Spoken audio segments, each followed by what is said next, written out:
विभागाचंही अभिनंदन करतो की त्यांनी गुन्हा होण्याच्या अगोदर पकडलं। पण या मागे मंत्री महोदय एक गोष्ट लक्षात आली की आपण महाराष्ट्र आत्मनिर्भर करण्याचा संकल्प आपला आहे, प्रत्येक गोष्टीमध्ये पुढे जाण्याचा संकल्प आहे। मग याच्या प्रश्नपत्रिका आग्र्यात का छापतो आपण? अनेक वर्षापासून जर या प्रश्नपत्रिका आग्र्यात छापल्या जात असतील, देशाचा आमच्या राज्यावर विश्वास आहे, नाशिकमध्ये नोटा छापायसाठी महाराष्ट्राचा निवड करतात आणि प्रश्नपत्रिका छापायला आग्र्याची निवड आपण का करतो? मला सूचना आहे, जर हे खरं असेल की आग्र्यामध्ये प्रश्नपत्रिका छापल्या जात असेल तर ते बंद कराव्या, महाराष्ट्रातच प्रश्नपत्रिका छापाव्या।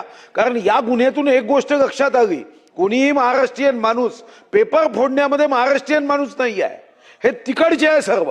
आणि तुम्ही तिकडे पेपर छापाल आणि मग तर तिजोरीमध्ये पैसे ठेवले आणि तिजोरीला तागाच नाही आहे।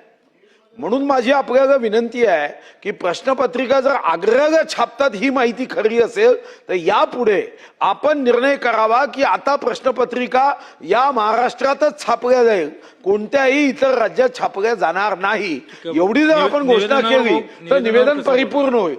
नाही, निवेदन परिपूर्ण होईल, नाही तर पुन्हा पुढच्या अधिवेशनात हा पेपर फुटला, तो पेपर फुटला। आता त्या इन्स्पेक्टरचं अभिनंदन की ज्यांना फक्त फोन आला अध्यक्ष महाराज आणि इतर इन्स्पेक्टर सारखा तो रिकामा झोपत नाही बसला, त्यांनी जाऊन पकडून आणलं। अन्यथा काय झालं असतं, परीक्षा झाल्यावर जर बोंबाबोंब झाली असती तर पहिलेच आपल्या नावाने तरुण ओरडतो, अजून ओरड वाढली असती। आता कमीत कमी आग्र्यामध्ये पेपर छापणार नाही एवढी तर काळजी घ्या। सन्माननीय ज्येष्ठ नेते सुधीरभाऊ मुनगंटीवार साहेबांनी जो मुद्दा उपस्थित केलेला आहे, मला वाटतं की या सर्व चौकशीच्या संदर्भामध्ये शासन अतिशय गंभीर आहे।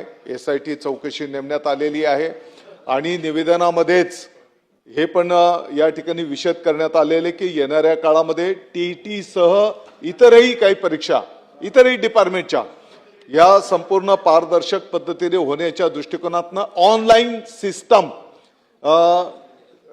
ही पद्धती निर्माण करण्याच्यासाठी माननीय मुख्य सचिव यांच्या अध्यक्षतेखाली समिती गठीत करण्याचा निर्णय झालेला आहे। ठीक आहे मंत्री महोदय।